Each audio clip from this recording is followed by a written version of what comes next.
Hey everybody, so today we are going to discuss about sets and multisets and how we can use them. So firstly, talking about sets, sets are the containers that store unique elements. So it is included in the set header and we are going to discuss how we can initialize or iterate or access and then remove the elements and how they are internally implemented. So these are the some functions we can always do on a set.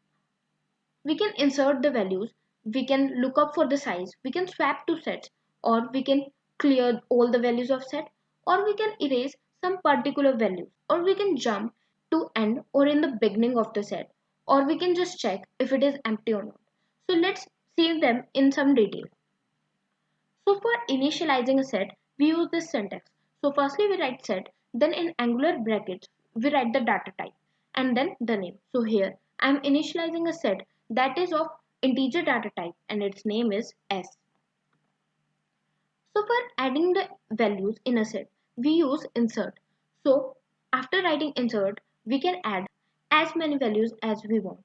And you can also observe that we are adding the value in random order, but they are in sorted order. So that's the property of set. It keeps all the elements sorted.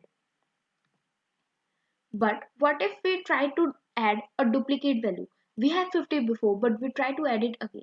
So nothing will be happen because set container always contains unique values. So it will contain that value only once. Now we know that set is always in sorted order. But what if we want in reverse sorted order? So we have this syntax for that. Just by writing greater, we can get the values of set in a reverse order. So these values will always be sorted in descending order. Now we can also assign the values of any array to set directly by just writing those pointers in it. So green is our array and we are just providing all the values to our set S. Now after adding the elements, we should talk about how can we remove the elements. So for removing, we can use erase. So we can write erase and the number we want to remove from the set and it will get removed. And we can also remove a subset from the set by giving the pointers of the starting to the ending of that subset.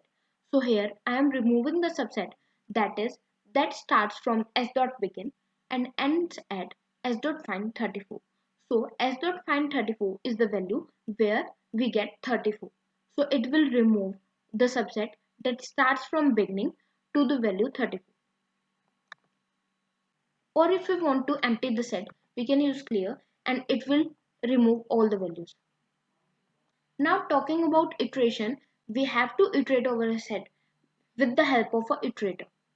We can't just simply use the index as we do in an array because in an array each value is mapped with its index whereas in a set each value is mapped with itself, and that's the reason that lookup of a value in a set is fast. So this is the syntax for defining an iterator in a set. So we write set give its data type. So we write set, give its data type, then write iterator, then name of the iterator. And we are giving it the value from the starting until the end and printing all the values really. Or we can use auto as we have discussed in our vectors video. Or we can use the new range based loops. So these iterate over the set by taking all the values present in the set one by one. Now we have talked a lot about sets. So multi-sets are nothing but sets with duplicate values. So one can say, okay, we use sets so we don't have duplicate values. But can we say that multisets are just sorted arrays? No. The straight answer is no, because the answer to this question is in their implementation under the hood. So the sets and multisets are implemented as red-black trees, or simply saying balanced binary trees. So that's the reason they are always sorted firstly.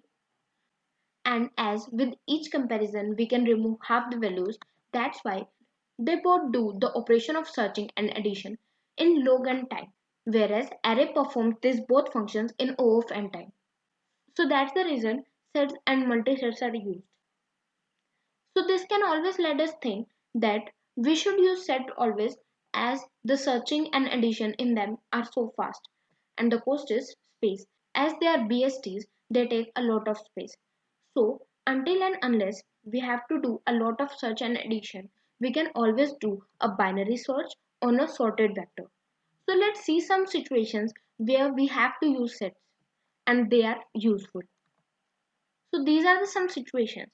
For example, so when we have to do a lot of additions, or we have to do a lot of lookups, or we have to insert the values in random order, but we have to always keep them in a particular order, then we can use sets.